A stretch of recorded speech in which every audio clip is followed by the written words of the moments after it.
कौवे और उल्लू का बैर। एक बार हंस, तोता, बगुला, कोयल, चातक, कबूतर, उल्लू आदि सब पक्षियों ने सभा करके ये सलाह की कि उनका राजा वैंतेय केवल वासुदेव की भक्ति में लगा रहता है, व्याधों से उनकी रक्षा का कोई उपाय नहीं करता, इसलिए पक्षियों का कोई अन्य राजा चुन लिया जाए।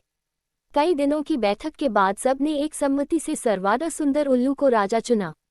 अभिषेक की तैयारियां होने लगी, विविध तीर्थों से पवित्र जल मंगाया गया, सिंहासन पर रत्न जड़े गए, स्वर्ण भरे गए, मंगल पाठ शुरू हो गया, ब्राह्मणों ने वेद पाठ शुरू कर दिया, नर्तकियों ने नृत्य की तैयारी कर ली। उलूकराज राज्य सिंहासन पर बैठने ही वाले थे कि कहीं से एक कौवा आ गया।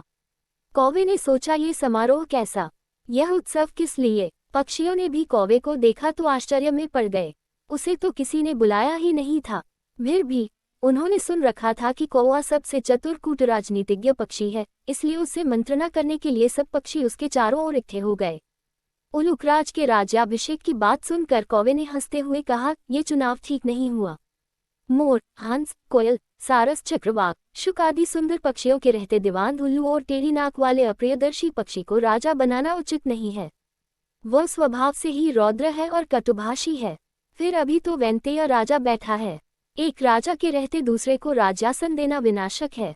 पृथ्वी पर एक ही सूर्य होता है, वही अपनी आभा से सारे संसार को प्रकाशित कर देता है। एक से अधिक सूर्य होने पर प्रलय हो जाती है, प्रलय में बहुत से सूर्य निकल जाते हैं, उनसे संसार में विपत्ति ही आती है, कल्याण नहीं होता। राजा एक ही होता है, उसके नाम कीर्तन से ही काम बन जाते हैं। यदि तुम उल्लू जैसे नीच, आलसी, कायप, व्यसनी और पीठ पीछे कटुभाषी पक्षी को राजा बनाओगे तो नष्ट हो जाओगे। कौवे की बात सुनकर सब पक्षी उल्लू को राजमुकुट पहनाए बिना चले गए। केवल अभिषेक की प्रतीक्षा करता हुआ उल्लू, उसकी मित्र कृकालिका और कौवा रह गए। उल्लू ने पूछा, मेरा अभिषेक क्यों नहीं हुआ? कृकालिका ने कहा, मित्र, एक कौवे ने आकर रंग में भंग कर दिया, शेष सब पक्षी उड़कर चले गए हैं, केवल वह कौवा ही यहाँ बैठा है। तब उल्लू ने कौवे से कहा, दुष्ट कौवे, मैंने तेरा क्या बिगाड़ा था जो तूने मेरे कार्य में विघ्न डाल दिया? आज से मेरा तेरा वंश परंपरागत वैर रहेगा। ये कहकर उल्लू वहां से चला गया।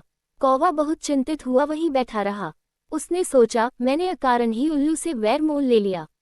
दूसरे के मामलों में हस्तक्षेप करना और कटु सत्य कहना भी दुखप्रद होता है। यही सोचता सोचता वह कौवा वहां से चला गया।